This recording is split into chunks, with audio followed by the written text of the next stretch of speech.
on. Today's episode is about writing for English language learners. It's kind of more of a niche episode, but you know if it's for you.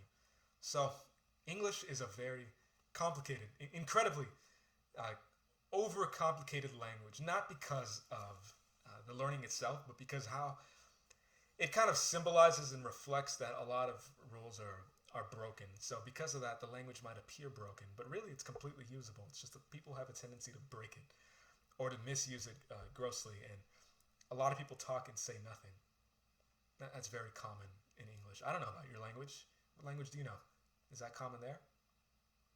I don't speak on behalf of my language, but I can say some observations that I've noticed after meeting and being exposed to a wide variety of people. It's pretty common. So with that it's a misuse.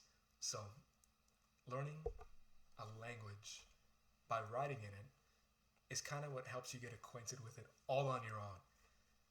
It's not just asking somebody, how do I buy food? How do I ask for water? How do I order this? How do I buy blah, blah, blah, all that stuff. That's usually how you learn. You can get an app and lose motivation for it. Some people follow through. If you follow through, let me know if you've learned a language through one of those things. They're amazing to start, but who finishes them? Who learns a language through? Tell me if you have. If you did, though, you probably can admit that immersion is probably the best tool to learn anything, but especially the language, because you're forced to come up with solutions. There's a sense of necessity, especially if it's just you in the country, right? If you just enter this world and you don't know how to navigate it, you're going to be more inclined to ask somebody or seek out and more readily and directly. It's going to be a big priority, or else you're going to starve. You're not going to make it out there. You're going to die. So doesn't mean you have to live on a life or death test when it comes to writing, but in a sense it will feel like that because you just want to express yourself. You just want to say what you're thinking. And with writing, you're going to encounter that all the time. It's like on fast mode, it's like hitting 2x on something and you're just zooming by it. With language learning, you're going to be able to pretty simply come up with every once in a while something like, oh, I want to know how to say that. You can look it up. You can consult any resource you'd like. You can look up another YouTube video. You can search it online, go for it, or look up in a dictionary. Get a language learner's dictionary. But the point is, you're not going to learn that language by just reading through every page from front to back, start to finish, alphabetical order. It's going to mean nothing. It just is. And the thing is, you can consult that resource as you need it on a case-by-case basis, whatever that is, whatever it looks like. So you're going to be writing, and you don't have to write a novel in this language you're learning, but you could, but you might just want to convey a few things. Write a short story. I challenge you to try writing one. And no, don't just plug it into Google Translate. You're going to miss out on all the inconsistencies and nuances. And what are you doing if you're doing that? You're not, you might not be really interested in language learning if you're doing that. It might just be a fun experiment. It might be kind of cool to do. But learning, though, every time you don't know what to say or how to say something, look it up. Type it into YouTube. Type it into Google. Get that dictionary out and look up a word that you're familiar with, and then reverse it. Find the one in that language, and find a way to insert it and use it in a sentence, in a story. You can make it very meta, like self-aware. Not the new company meta. The actual word of it.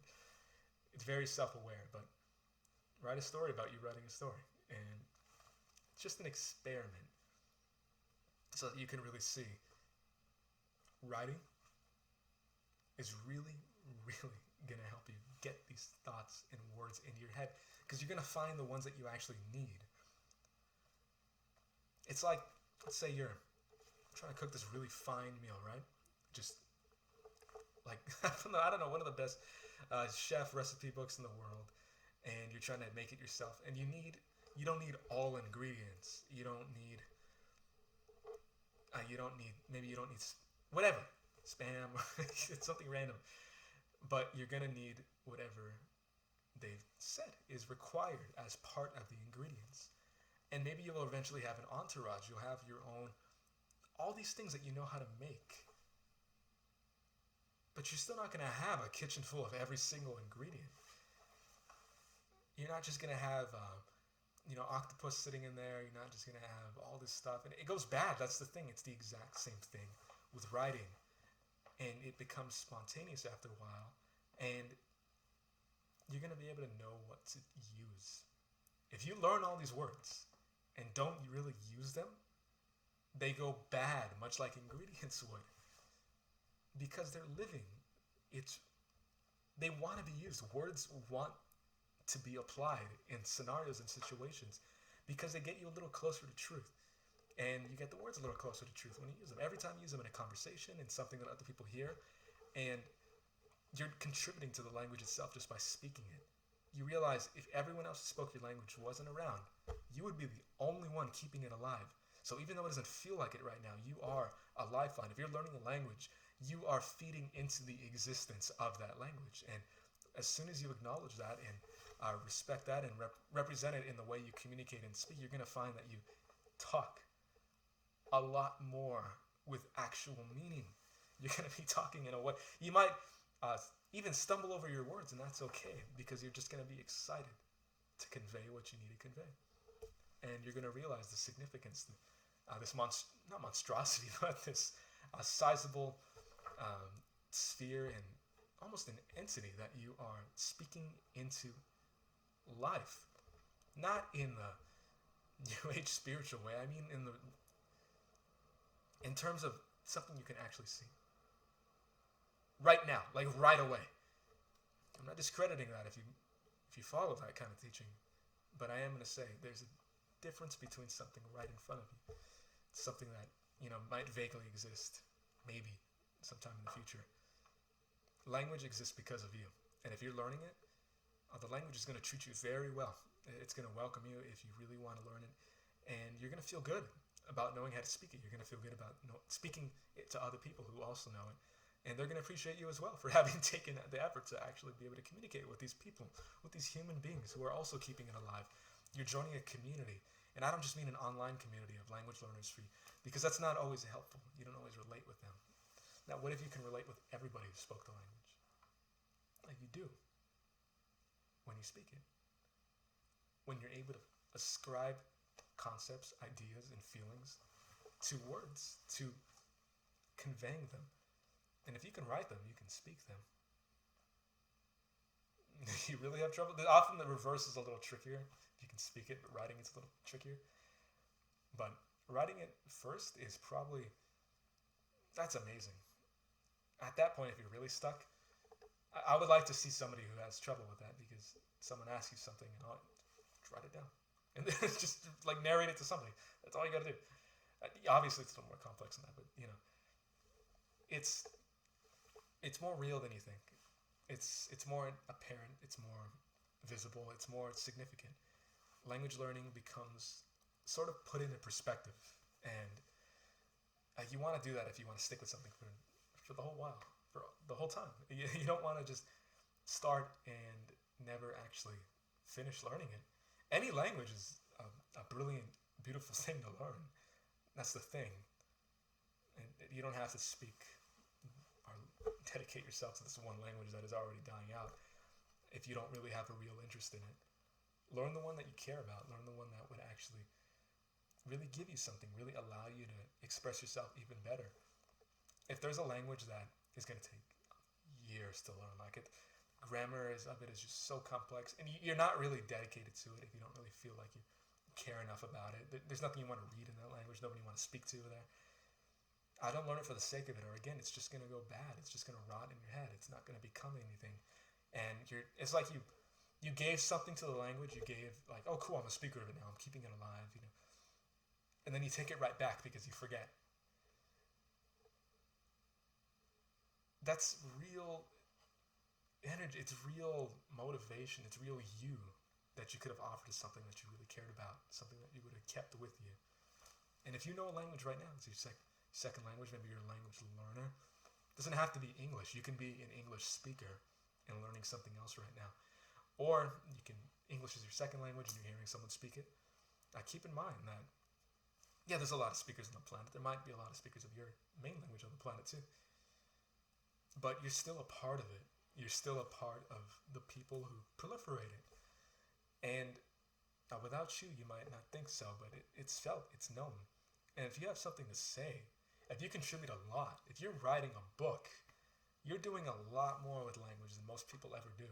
So you're not just this little small piece anymore. You're a little bit more sizable when you're actually saying things. Yeah, a lot of people might speak your language, but are they conveying meaning? What good is this dying language, or this huge language, if everybody knows it, but no one can really say anything or get close to truth with it?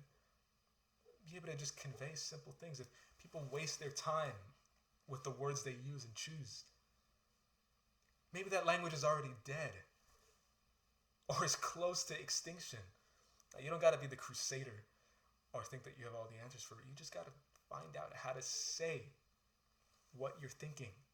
Say what you're feeling and say it to other people and see if they can understand it. If they do, you're going a long way. You're going all the way. That's all you need to do when it comes to writing and language learning. So if you could contribute any kind of, even if it's just for yourself, even if you don't intend to be a writer, utilize it to your benefit, because it's immersion, but locally, it's immersion for you. You don't have to be out on the streets just, how do I do that? How do I do that? I don't know. I'm confused. I'm scared. A lot of people don't really like doing that because it's not just that it's intimidating. It's not just that it's scary, but it's not really efficient all the time. It's not really effective. You can't just spend your life out there not knowing what to say, especially if it's like spoken somewhere that's not even where you live. You can't realistically be there all the time. So consult a resource. This is a writing channel, a writing website and everything, but there are plenty of resources out there for language learners. I'm sure if you search something, you'll find something in the first results that'll really help you. If not, don't be afraid to look a little deeper too. Page 2 of Google isn't that scary. I mean, it's definitely worth checking out if you need it, but you'll find something. The fact is, I'm showing you the writing side of it, and hopefully, I really, really hope you're able to use writing for language learning. I really am confident it's going to help you out a lot. If you want to write a book in your language or the language you're learning, and you don't have a lot of time, 30 days, check this out. It's good to have. I'll shoot it to your inbox. I can keep that PDF sitting there. Open it when you need it, or open it right now. Open it tomorrow. Open it tonight and start your book. All right, I'll see you around and see you on the next episode.